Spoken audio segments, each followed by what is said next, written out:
Red book రాజ్యాంగంతో ఈరోజు రాష్ట్రంలో emergency తరహా పరిస్థితులు ఈరోజు రాష్ట్రంలో నెలకొని ఉన్నాయి అని చెప్పడానికి రాష్ట్రంలో జరుగుతా ఉన్న అనేక ఘటనలన్నీ కూడా ఇవాళ రాష్ట్రంలో ఉన్న ఎమర్జెన్సీ పరిస్థితులను కంటికి కనపడేట్టుగా చూపిస్తాయి. ఆశ్చర్యం కలిగించే విషయాలు నేను అడుగుతా ఉన్నాను. ఇదే చంద్రబాబు నాయుడు గారి ప్రభుత్వాన్ని అడుగుతా ఉన్నాను, చంద్రబాబు నాయుడుని అడుగుతా ఉన్నాను.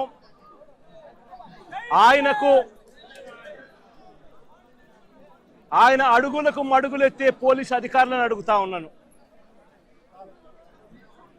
ఎందుకయ్యా ఈ ఆంక్షలు పెట్టారు అని అడుగుతా ఉన్నాను. ఎందుకయ్యా ఒక రాజకీయ నాయకుడు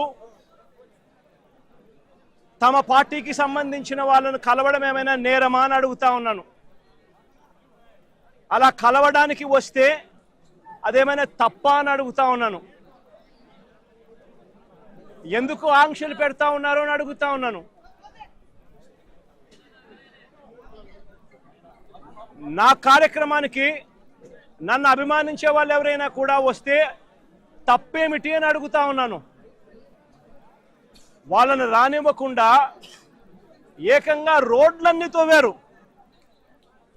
సందులు బొందులు ఎక్కడి నుంచి అయితే బండ్లు వస్తాయని అనుకుంటున్నారో, 2 వీలర్స్ వస్తాయని అనుకుంటున్నారో రాకుండా చేసేందుకు ఏకంగా రోడ్లను తవ్విన అధ్వానమైన పరిస్థితి బహుశా ప్రపంచ చరిత్రలో ఏ రాజకీయ పార్టీకి ఉండదేమో, ఒక చంద్రబాబు నాయుడు గారి పార్టీకి తప్ప.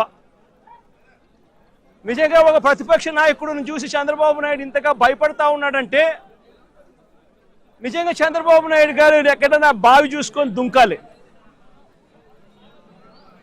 ఒక ప్రతిపక్ష నాయకుడిని చూసి, ఒక ప్రతిపక్షాన్ని చూసి ఇంతగా భయపడి ఆయన వస్తున్నాడేమో, ఆయన వస్తూ ఉంటే అభిమానులను ఆపేదాని కోసం అని చెప్పి, ఆయన వస్తూ ఉంటే ప్రజలను ఆపేందుకోసమని రోడ్లను కూడా తవ్విన చరిత్ర ఒక చంద్రబాబు నాయుడు గారికి మాత్రమే దక్కుతుంది.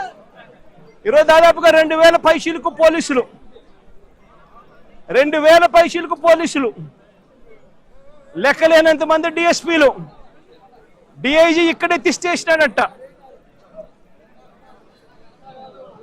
నాకు ఆశ్చర్యం అనిపించింది. అసలు వీళ్ళంతా కూడా నా సెక్యూరిటీ కోసం కాదు, వీళ్ళంతా జగన్ వస్తా ఉన్నాడు అని అంటే జగన్ చూడడానికి అభిమానులు ఎవరైనా వస్తారేమో, ఆ అభిమానులను ఆప